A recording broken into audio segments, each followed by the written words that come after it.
this is a great budget-friendly option for you customers that have wanted to find another radio to upgrade to. Maybe you accidentally ordered the FTR version instead of a ready to fly, and now you're needing a radio. This is another great one for that example.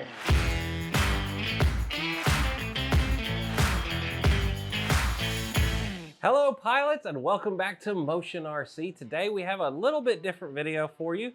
This is for customers that are wanting to purchase one of our FTR models of these mini Skynetic airplanes.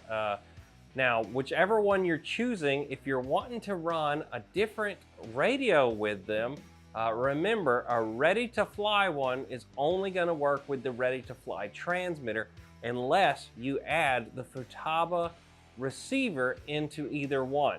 Now, for today's demonstration, what I have is the Old Crow, and this is the FTR version, so it did not come with a transmitter. But for customers that are looking at doing this and want a little bit better transmitter and want the ability of saving multiple models into one transmitter, this is a video for you. So let's say I really like this and I want to get the Mustang and I want to get the Pitts, and if there's more in the future, I want to be able to add them to my same radio. This is going to be the most budget-friendly option available here at Motion RC for you to do this. This is an under $50 radio. It'll support up to 10 models inside of this one radio.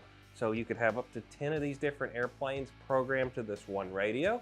And it also has adjustable rates, a lot of good features in it that are very inexpensive in this radio. Like I said, the cheapest way. So what we're gonna do first is we're gonna get the radio set up for you. Then we're gonna bind the airplane to the radio and show you how it all works. And we're gonna go fly this thing. All right, so our first thing to do when we get our new radio in it, of course, is put our AA batteries in the back, and now we can turn it on. Now, what you can see is we have model number 2 selected here.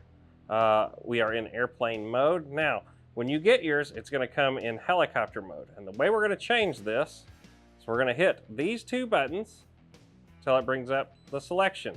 Now, at this screen, we can choose the model. So we're on model number 2. Let's put it on to, so we go to model select, we push it in. Let's go to model number 1. Okay, that's gonna tell us what model it is. Now that we've done that, we can hit back. Now we can go down to model type. If it was in helicopter mode, you'd see the helicopter indicator over here, but we're gonna do this in airplane mode. So let's move it over to airplane. Now we can hit back twice to go to the home screen, which we are now. So we are on model number 1 in airplane mode. The next thing we need to do is on these Futaba ready little airplanes, every channel needs to be reversed. So in order to do that, we're gonna hold the mode button. That's gonna bring us into reverse. You can see it blinking right here, and we can scroll through the different options, differential, DR, expo. But for now, what we wanna do is go on up to reverse. So we're there, we're gonna click on it. Then the first channel is gonna start blinking. We're gonna select that channel, and then we're gonna reverse it by turning the knob once. Push it in to select again, and we're gonna go down the line, and we're gonna reverse every single channel. All right, so now we're all reversed.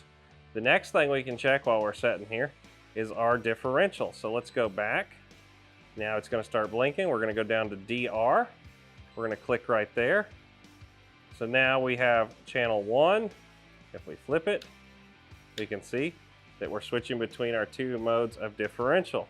Now we can always go in at a later time and change these to different rates, but for now we have 180. I like that. So at this point, let's get the airplane bound up to the radio, and then we can get into our final checks before we go fly.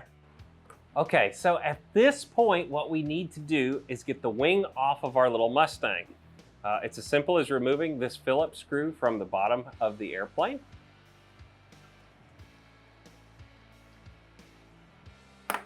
Then sliding our wing off.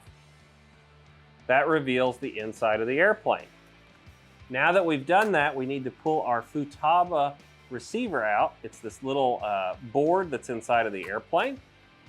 Once we've done that, Let's pop the prop off also, just for safety. This just pops off. We don't want it running while we're here on the table. And now we're gonna plug the model in.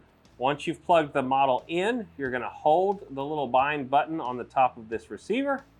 It will start to flash quickly, red flashing light.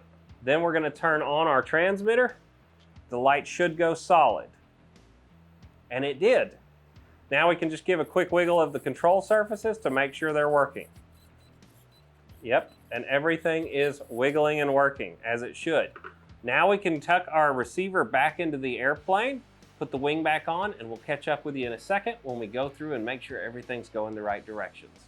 All right, so now that we are successfully bound up, it is time to just do some quick checks on the model. We want to make sure that everything is working correctly. So if we pick up the airplane and hold it real quick, you can see I have the gyro turned off. To turn on the gyro, our switch is automatically assigned to right here.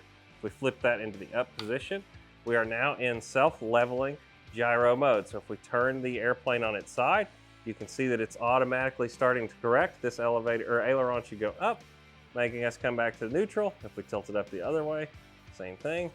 If we were to dive the model, you can see the elevator is also correcting and the rudder. Okay, that's all good. Now let's turn the gyro off for now and let's do our control surface check. All right, so for our control check, you want to look at the back of the model. If I go to the left on my ailerons, you should see the left aileron go up. That is correct. If I go to the right aileron will go up. If I pull back on the stick or up, I should see the elevator go up. And if I go down, I should see the elevator go down. That is all correct. Last thing to check is our rudder. If we go to the left, as you can see, we get left rudder. If we go to the right, we get right rudder. Perfect.